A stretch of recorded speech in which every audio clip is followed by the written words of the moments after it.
ঈদুল আজহা সমাগত। পশু কোরবানিতে প্রয়োজন হবে ছুরি, দা, বটির।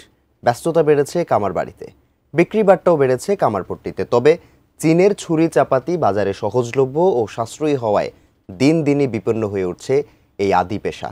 ডেস্ক রিপোর্টে বিস্তারিত।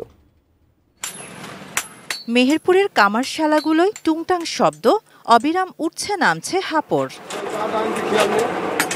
কয়লার দগদগে আগুনে পুড়ে কামারের দক্ষ হাতে তৈরি হচ্ছে ধারালো দা, বটি, চাপাতি ও ছুরি। ঈদের সময়টায় প্রচুর অর্ডার, তাই দম ফেলবার ফুসরত নেই কারিগরদের। কামারপট্টিতেও ক্রেতাদের ভিড়। অনেকে আবার আসছেন পুরনো অস্ত্রগুলো সারাই বা শান দিয়ে নিতে। গত বছর ছিল এগুলোর দাম কম, 100-110 টাকায় পাওয়া গেছে। যে বছরে 160-150 টাকা নিচে পাওয়া যাচ্ছে না। ভাই কিনলাম 1000 টাকা দাম হইল, নগদ টাকা নিলাম। ব্রেকফাস্ট, টিফিন কিংবা স্ন্যাক টাইমে মজাদার আয়োজন মানে অল টাইম ব্রেড।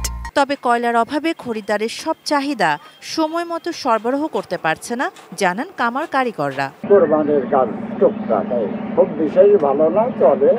কয়লার আবার তো আমাদের কাজ কোনো আমরা এগোতে পারছি না, কারণ কয়লা তো আমরা পাচ্ছি না। কয়লা যেখানে দরকার আমার 1 বস্তা, সেখানে পালাম হাফ বস্তা।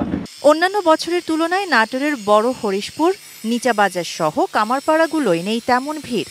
ঈদের মৌসুমেও ব্যবসা মন্দা। কষ্টে সৃষ্টে তবু পূর্বপুরুষের পেশা ধরে রেখেছে কামার পরিবারগুলো। কাজকর্ম অন্য বছরের চাইতে খুবই সীমিত, জিনিসপত্রের দাম খুবই ঊর্ধ্বগতি, কিন্তু আমাদের কাজের কোনো এখনো সেরকম উন্নয়ন এবং ঊর্ধ্বগতি হয়নি। ক্রমাগত মন্দা ব্যবসার কারণে জয়পুরহাট জেলায়ও কমেছে কামারের সংখ্যা। সারা বছর তেমন কাজ না থাকলেও কোরবানির ঈদ ঘিরে কিছু আয় রোজগারের আশা তাদের। চায়না মাল আসে, আমাদের ব্যবসাটা মারে দিচ্ছে, বুঝতে পারছেন। এখন ওই ঈদ মৌসুমে আসে হয়তো কিছু হয়। আমরা আশা করছি সামনের দিনগুলোতে আমরা মোটামুটি ক্রেতা আসবে। এই পেশা এবং পেশাজীবীদের টিকিয়ে রাখতে প্রয়োজন প্রণোদনা ও ঋণ সহায়তা। আর্থিক ঋণ সহযোগিতার প্রয়োজন হয়, তাহলে যদি তারা বিসিকে যোগাযোগ করে, বিসিকের নিজস্ব কিছু ঋণ আছে এবং ব্যাংকের মাধ্যমে তাদের বিধি অনুযায়ী তাদের জন্য সুপারিশ করা হবে। শাহানা জাহান, ডেস্ক রিপোর্ট, এটিএন নিউজ।